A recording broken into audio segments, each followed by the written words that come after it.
Hello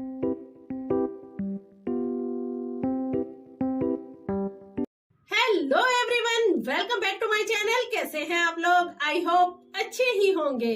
तो दोस्तों, जैसा कि आप लोग जानते ही हैं और हमारा पूरा हिंदुस्तान ये बात जानता है कि 22 जनवरी 2024 को अयोध्या में राम मंदिर में श्री रामचंद्र जी की प्राण प्रतिष्ठा होने वाली है। तो उसमें बहुत सारे लोग अयोध्या जा रहे हैं। तो जो लोग अयोध्या जाएंगे वो तो अयोध्या जाएंगे ही, लेकिन जो लोग अयोध्या नहीं जा पाएंगे, क्योंकि अयोध्या में इतने सारे लोगों का एक साथ जाना संभव नहीं है, तो जो लोग अयोध्या नहीं जा पाएंगे उन्हें अपने घर पर रहकर ही कुछ कार्य जरूर करने चाहिए। तो आज की इस वीडियो में मैं आपके साथ वो सभी कार्य शेयर करूंगी जो कि हमें 22 जनवरी को जरूर करने चाहिए। आप वीडियो बहुत ध्यान से देखिएगा कि कहीं कोई कार्य छूट न जाए। वीडियो को शुरू करने से पहले मैं आपसे एक बात कहना चाहूंगी कि आप वीडियो को लाइक जरूर कर दीजिएगा, क्योंकि आपकी लाइक से हमें बहुत हिम्मत मिलती है, मोटिवेशन मिलती है कि हम आगे और भी अच्छी वीडियो बनाएं। तो एक लाइक तो हमारे लिए बनता ही है। और इसके साथ ही अगर आप चैनल पर नए हैं तो चैनल को सब्सक्राइब भी कर लीजिएगा और साथ ही बेल आइकन को प्रेस कर दीजिएगा, ताकि मेरी आगे आने वाली वीडियो के नोटिफिकेशन आपके पास सबसे पहले आ सके। और अगर आपको लगे कि वीडियो यूजफुल है तो आप इसे शेयर भी जरूर कीजिएगा। तो देखिए, 22 जनवरी के दिन, उस दिन हमें सबसे पहले सुबह उठना है, यानी कि ब्रह्म मुहूर्त में उठना है। देखिए, वैसे तो ठंड बहुत है, बहुत ज्यादा ठंड है, लेकिन जिन लोगों को ऑफिस जाना है या काम पर जाना है, या फिर हम महिलाएं ही हैं जिन्हें अपना हर काम समय पर करना है, तो उनके लिए ठंड कोई मायने नहीं रखती है। तो उस दिन आपको सुबह ब्रह्म मुहूर्त में जागना है। सबसे पहले हमें सुबह जल्दी उठना है और उठकर हमें स्नान करना है। स्नान आप चाहे तो अपने स्नान वाले जल में थोड़ा सा अगर गंगा जल डाल लेंगे तो वो बहुत ही अच्छा होगा और आपका पूरा दिन भी शुभ गुजरेगा। और स्नान करने के बाद आपको स्वच्छ वस्त्र धारण करने। अगर आप गर्म पानी में नहाना चाहें तो गर्म पानी में भी नहा सकते हैं। वैसे ठंड है तो गर्म पानी में नहाना ज्यादा अच्छा है। और नहाने के बाद आपको अपने घर के मंदिर में जाना है, वहाँ पे भगवान को प्रणाम करना है और आपको गंगा जल लेना है। गंगा जल आपको वैसे पता ही है कि घर में रखना बहुत शुभ होता है, तो आपको गंगा जल लेकर पहले अपने मंदिर में आप इसका छिड़काव कर लीजिए। उसके बाद आपको पूरे घर में गंगा जल का छिड़काव कर लेना है और आपको अपना मुख्य द्वार खोल देना है। थोड़ी देर के लिए ही सही, आप मुख्य द्वार खोल लें और पूरा मुख्य द्वार पर भी अच्छे से गंगा जल का छिड़काव कर लें। अब आपने पूरे घर में गंगा जल का छिड़काव तो कर ही लिया है। उसके बाद आपको स्वास्तिक बनाने, अपने घर के मुख्य दरवाजे पर आपको स्वास्तिक जरूर बनाने चाहिए। आप लोग जानते ही हैं कि कोई भी शुभ दिन होता है या कोई हम शुभ कार्य करते हैं तो हम पहले अपने घर में स्वास्तिक जरूर बनाते हैं। तो आप अपने घर के मुख्य दरवाजे पर चाहें तो अगर आपका आंगन बड़ा है तो आप वहाँ इस तरह नीचे भी स्वास्तिक बना सकते हैं, लेकिन उसके लिए आपको ध्यान रखना है कि कहीं उस पे कोई पैर वैर ना लगा दे या कोई बच्चा उसको पैर ना लगा दे। लेकिन अगर ऐसा संभव नहीं है तो आप अपने घर का जो मुख्य दरवाजा है उसके दोनों तरफ आप रोली और घी मिलाकर एक छोटा सा स्वास्तिक जरूर बनाएं। और अगर आप चाहें तो एक रंगोली भी अपने घर के मुख्य दरवाजे पर बना सकते हैं। इसके अलावा अगर आप संभव हो और आपको मिल जाए आम के पत्ते, तो आप आम के पत्तों का तोरण अपने घर के मुख्य दरवाजे पर लगा दीजिएगा। क्योंकि ठंड के दिन है तो अभी फूल और पत्ते मिलना थोड़ा जरा आसानी से संभव नहीं हो रहा है, लेकिन अगर आपको मिल जाते हैं तो आप आम के पत्तों का तोरण लगा दीजिए। और आम के पत्ते अगर आपको नहीं मिलते हैं तो आप अशोक के पत्तों का तोरण बनाकर भी अपने घर के मुख्य द्वार पर लगा सकते हैं। अब आपको करनी है पूजा। तो पूजा करने के लिए आप चाहे तो एक अलग से चौकी बिछा लीजिए और उस पे लाल रंग का कपड़ा बिछाकर और फूल का आसन देकर, अगर आपके पास राम दरबार की फोटो है या राम दरबार की मूर्ति है तो आप उसे रख दीजिए और फिर उसकी पूजा आपको करनी है। देखिए, चौकी बिछाना जरूरी नहीं है, क्योंकि बहुत सारे घर ऐसे होते हैं जहाँ पे कि छोटा घर है या एक कमरे का ही घर है, तो वहाँ अगर हम चौकी लगा देते हैं तो हम चौकी जल्दी से उठा नहीं नहीं सकते। तो आप जरूरी नहीं है कि चौकी बिछाएं, आप घर के मंदिर में भी ये पूजा कर सकते हैं। और अगर आपके पास राम दरबार की फोटो या राम दरबार की मूर्ति नहीं है तो आप उसकी जगह विष्णु भगवान की मूर्ति या फोटो भी रख सकते हैं, आप उनकी भी पूजा कर सकते हैं। उनके साथ ही आपको बजरंग बली की फोटो या मूर्ति भी जरूर रखनी है। और साथ में आपको, अगर आपके पास रामायण है तो आप रामायण का पाठ करें, और अगर आपके पास रामायण नहीं है तो आप सुंदरकांड का पाठ जरूर करें। उस दिन सुंदरकांड का पाठ आपको जरूर करना है। तो उस दिन जो आपको भगवान श्री राम जी की और या फिर विष्णु भगवान की जो पूजा करनी है, वैसे तो रोज की तरह ही करनी है, लेकिन उनकी थोड़ी सी स्पेशल पूजा कर लीजिए। जैसे कि आप पहले गंगा जल लीजिए और उनके ऊपर गंगा जल छिड़क दीजिए, उसके बाद उनको रोली और हल्दी का तिलक लगाइए और साथ में उनको पुष्प अर्पित कीजिए। अगर आपको फूल मिल जाते हैं तो अच्छी बात है, नहीं मिलते हैं तो आप अक्षत से और रोली हल्दी से उनका तिलक करके भी उनकी पूजा कर सकते हैं। और अगर आपके पास पीले वस्त्र हैं तो आप उनको पीले वस्त्र समर्पित कर दीजिए और आप उन्हें चंदन का तिलक लगा दीजिए। लेकिन अगर आपके पास पीले वस्त्र नहीं है तो कोई बात नहीं है, इसमें ऐसा ज्यादा हमें चिंता करने वाली बात नहीं है। आप कलावा भी अगर उन्हें समर्पित कर देंगे तो उससे भी हमारे प्रभु प्रसन्न हो जाएंगे।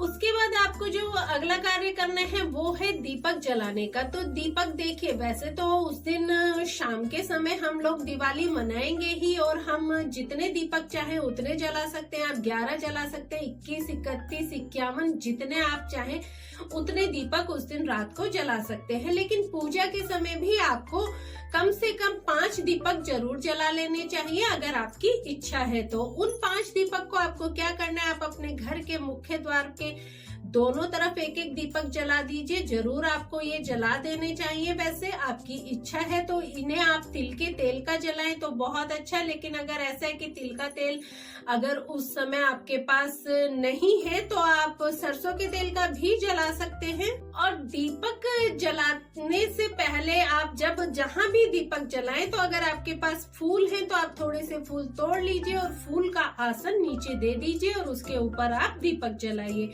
तो 2 दीपक तो आपको अपने घर के मुख्य द्वार पर जलाने हैं।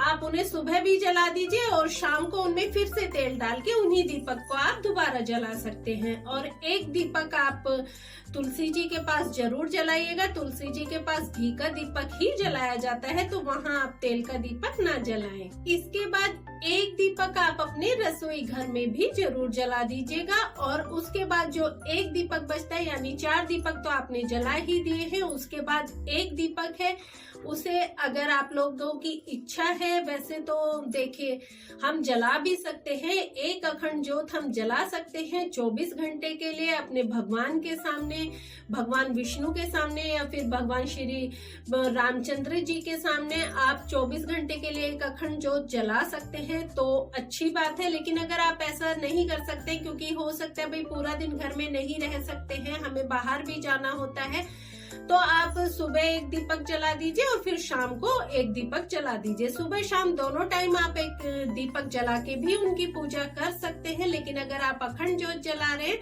तो ये बहुत ही अच्छा है। और अखंड ज्योत जलाने के लिए आपको राम ज्योति जो जलानी है, पहले आप नीचे चावल का आसन दे दीजिए और उसके ऊपर दीपक रख लीजिए और उसके बाद आप तिल के तेल का ये दीपक जला दीजिए। अगली बारी आती है भोग की। तो उस दिन तो वैसे हमें पूरी तरह से एक तरह से दिवाली ही मनानी है, तो आप चाहे तो हलवा पूरी या खीर पूरी बनाकर भी भगवान को भोग लगा सकते हैं। आप घर में कुछ बनाकर भगवान को भोग लगा सकते हैं। लेकिन अगर ऐसा करना संभव नहीं है कि घर में कुछ बना सके तो आप बाजार से मिठाई मंगाकर भी भगवान को भोग लगा सकते हैं। इसके साथ ही पूजा करते समय अगर आपके पास शंख है तो शंखनाद जरूर कीजिए। पूरे घर में जब शंखनाद की ध्वनि गूंजेगी तो जितनी भी हमारे घर की नकारात्मक ऊर्जा होगी वो सारी दूर हो जाएगी और हमारे घर का वातावरण एकदम पॉजिटिव हो जाएगा, सकारात्मक हो जाएगा। एक कहावत है कि शंख बजाए बलाए भागे, तो शंख बजाकर ही हमें भगवान का स्वागत करना है।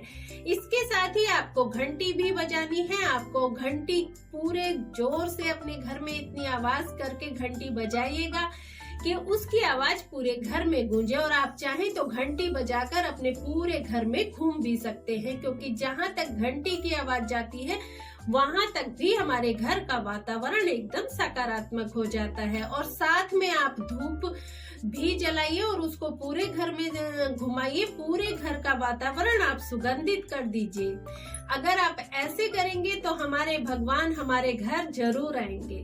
साथ में आपको कुछ बातों का और ध्यान रखना है। देखिए, 22 जनवरी का दिन हमारे लिए बहुत शुभ दिन है, तो इस दिन मांस, मछली, अंडे, मदिरा या फिर पान, गुटखा इस तरह की चीजों का सेवन भी बिल्कुल नहीं करना है। एकदम शुद्ध और सात्विक वातावरण रखना है अपने घर का। जहाँ तक संभव हो सके आप लोग तामसिक भोजन भी उस दिन ना बनाइएगा, लहसुन प्याज अपने भोजन में ना डालिएगा, क्योंकि पूरे 500 वर्षों का इंतजार करने के बाद हमें ये शुभ दिन मिला है, तो इस शुभ दिन पर हमें कोई भी गलत कार्य नहीं करना है।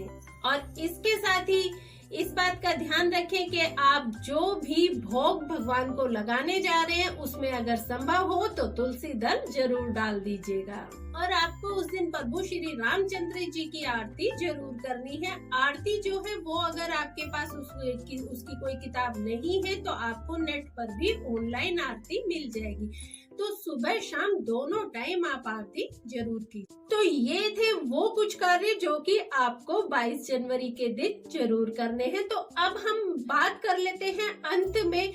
आपको सभी लोग जानते हैं कि अयोध्या से जो चावल आ रहे हैं वो हर घर में पहुंचाए जा रहे हैं। वैसे तो वो सभी घर में पहुंच भी चुके हैं। ये बहुत ही शुभ चावल हैं, और अगर आपके घर ये आ गए हैं, अगर आपके घर उस चावल का एक दाना भी जो अयोध्या से चले हैं अगर पहुंच गया है, तो समझिए साक्षात प्रभु श्री राम आपके घर आ गए हैं। तो इन चावल का हमें क्या करना है? तो इन चावल के कुछ उपाय आपको जरूर कर लेने हैं। इन चावल को बिल्कुल भी मतलब व्यर्थ नहीं करना है। अगर चाहे कितने भी थोड़े से चावल आपके पास आए हैं, तो अगर एक एक दाना भी आप उसका इस्तेमाल करेंगे तो भी वो काफी होगा। तो आपको सबसे पहले आप इस चावल में से कुछ दाने उठाकर अपने धन स्थान पर, यानी कि अपनी तिजोरी में या जो भी जगह पर आप अपना धन रखते हैं, आप अपने जेवर रखते हैं, तो उस जगह पर आप उस चावल के कुछ दाने जरूर रख दीजिएगा। आपके घर में धन की कमी कभी नहीं होगी, हमेशा धन आपके पास रहेगा। अब इसके बाद दूसरा उपाय क्या करना है कि आपको इसमें से कुछ दाने लेने हैं और अपने घर के रसोई घर में रख देने हैं। देखिए, एक बात का ध्यान रखिए, आप ये चावल इस तरह नहीं रखिए कि आज आपने रखे और कल ये खो गए। आप इनको छोटे से भी डिब्बे, मतलब छोटा भी कोई डब्बा या कोई भी ऐसी चीज हो जिसमें ये सुरक्षित सालों साल तक रखे रहें, तो आप अपने रसोई घर में रख दीजिए। इससे माँ अन्नपूर्णा का आशीर्वाद आपको मिलेगा, आपके घर में हमेशा बरकत बनी रहेगी। उसके बाद आपको, अगर आपके घर में कोई भंडार घर है जहाँ पर कि आप अपने खाने पीने अनाज रखते हैं, तो आप कुछ दाने अपने घर के भंडार में भी रख दीजिए। आपके घर के भंडार हमेशा भरे रहेंगे। इसके बाद जो भी चावल बच जाए उन्हें आप अपने घर के मंदिर में ले आइए और घर के मंदिर में रख दीजिए। संभाल कर रखिएगा, तो आपको भगवान का आशीर्वाद हमेशा मिलता रहेगा। तो दोस्तों, ये थे वो कुछ कार्य जो कि आपको कल यानी कि 22 जनवरी के दिन जरूर करने हैं, और मैं जानती हूँ कि आप सब लोग ये कार्य जरूर करेंगे।